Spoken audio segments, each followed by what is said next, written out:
Welcome to Rethinking Trade with Lori Wallach. I'm Lori Wallach. Today we're going to do a special episode on breaking news.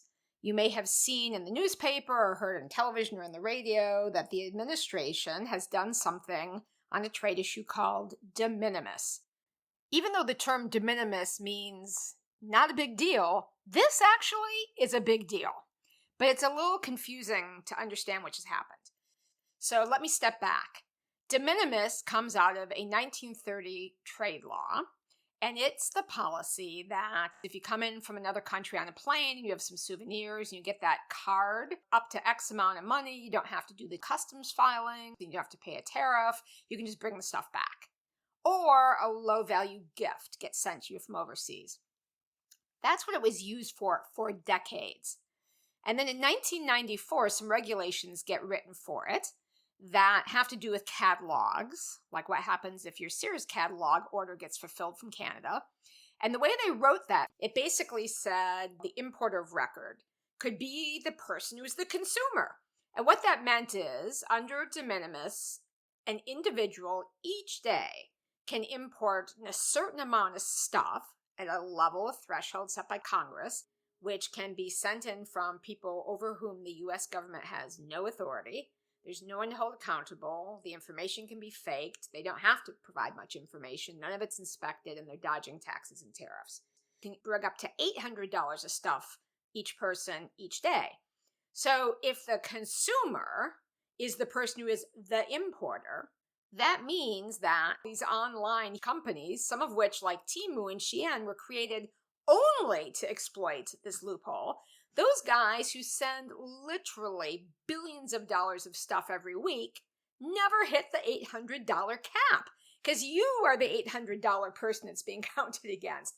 So it's this horrible mismatch between a 1994 law, before there was mass direct-to-consumer e-commerce, and what now is these companies are exploiting it. So we went from 10 years ago, literally 120 million de minimis packages in the entire year, to this year, 2024, we're supposed to have 1.4 billion with a B.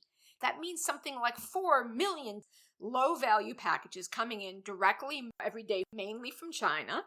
It's coming in on planes. It's going into DHL and FedEx centers. It's not getting inspected. Number one, because it's impossible to inspect that many small packages. To put this in perspective, in a given day, typically, there are 100,000 regular customs entries. The stuff that's an import on a ship, 100,000. That's what the customs guys are looking at. But on top of that now, every day, 4 million of these little packages. So it's become a disaster. Not only is it allowing all this stuff to sneak around the trade enforcement against unfair labor, like the ban on forced labor, Uyghur cotton products coming right in. Not only does it mean that all the stuff that's trade cheating, where there are trade sanctions under laws like Section 301, where if there are unfair subsidies or if there's other trade cheating going on, we put on a tariff at the border to equalize it. The stuff just evades all of that enforcement, and it doesn't get inspected. So incredibly dangerous stuff. When you have a tsunami of 4 million packages coming into the country every day, it becomes really like an open season for drug smugglers, smugglers of banned guns, you name it, endangered species products. People are dying literally because there's a lot of fentanyl-laced fake pills. You think you're buying whatever muscle relaxer you always buy from the doctor, and instead online you're buying a knockoff. It's not properly made. You take the pill that you always take, you think, but in fact, no, you're going to poison yourself with fentanyl. Plus, criminals are using it to bring in the precursors to make fentanyl and other drugs here, pill presses, gun parts. The legal stuff just comes right through. It's a loophole. It's an exemption.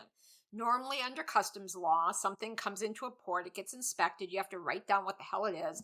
You have to put down the numbers of the tariff line so it can be digitally scanned to try and figure out, oh boy, there's that boat. One of these ocean liner containerized ships has 24,000 containers on a ship. You want to figure out where are the 10 of them that might have the stuff you really want to look at on that part of the boat. Where are the 100 of them over there you want to put a dog by to make sure there's not drugs.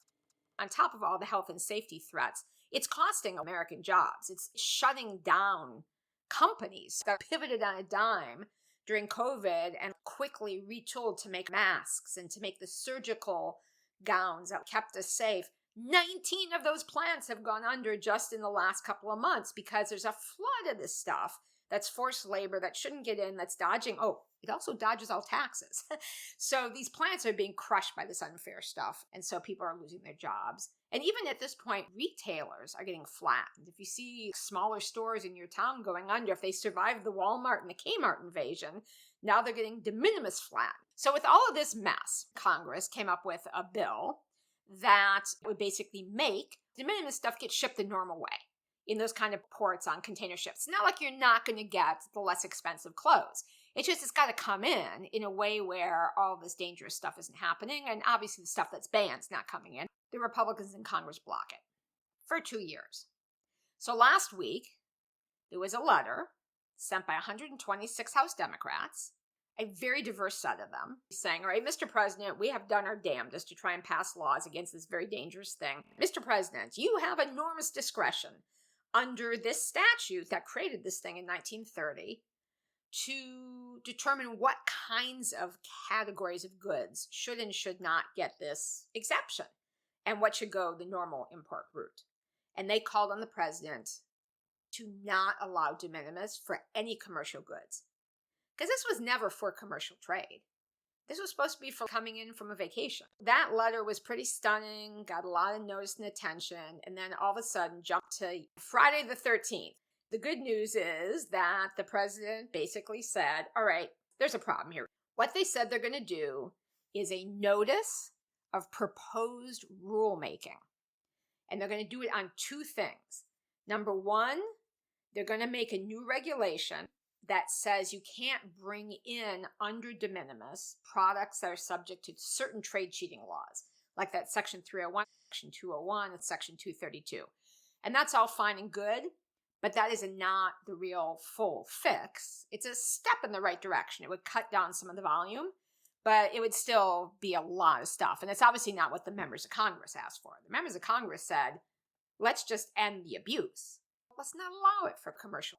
This is instead saying, we'll allow it for commercial, but not these categories of trade cheating stuff. So definitely better than nothing. But announcing the making of a regulation for which public comment is needed for 60 days to do a thing that isn't quite the full thing that needs to get fixed is not the speediest way to fix this. So while it's helpful, and so is a second proposed rulemaking to require more information, there's still a lot of work to do.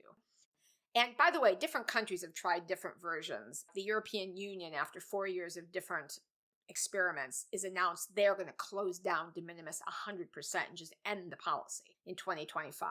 South Africa, Brazil, a lot of countries seeing the same tsunami of uninspected trade cheating packages coming in through e-commerce have realized, like, yeah, maybe de minimis is a thing of the past that basically is no longer appropriate in this era of mass direct-to-consumer e-commerce. I recommend folks go back and listen to our previous podcasts on this issue, because under the current law, the president has authority to do more faster.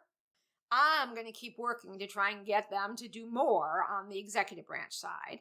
And then meanwhile, we've got the Republicans blocking useful bills, one of which is by a congressman who has been fighting for this for years, named Congressman Earl Blumenauer.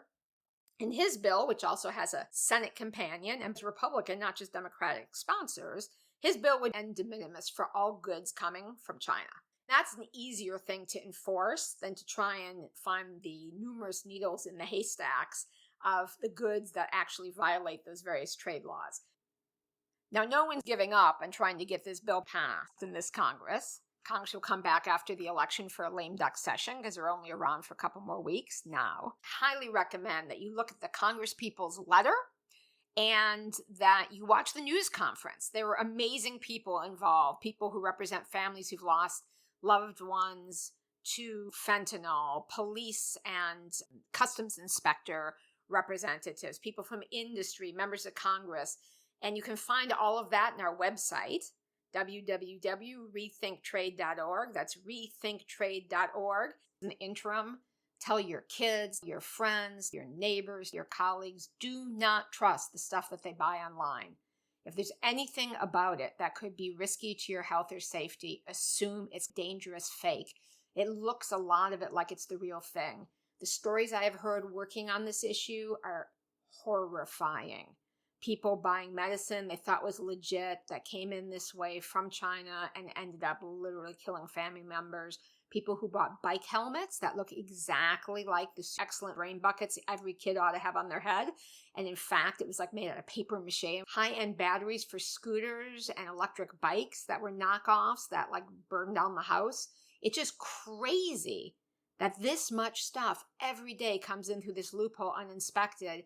And the more I look into it, the more I realize until we get this damn thing fixed, everyone, seriously, be careful. And until next time, where we will have another discussion of interesting trade stuff that affects your life, this is Lori Wallach signing off with Rethinking Trade with Lori Wallach.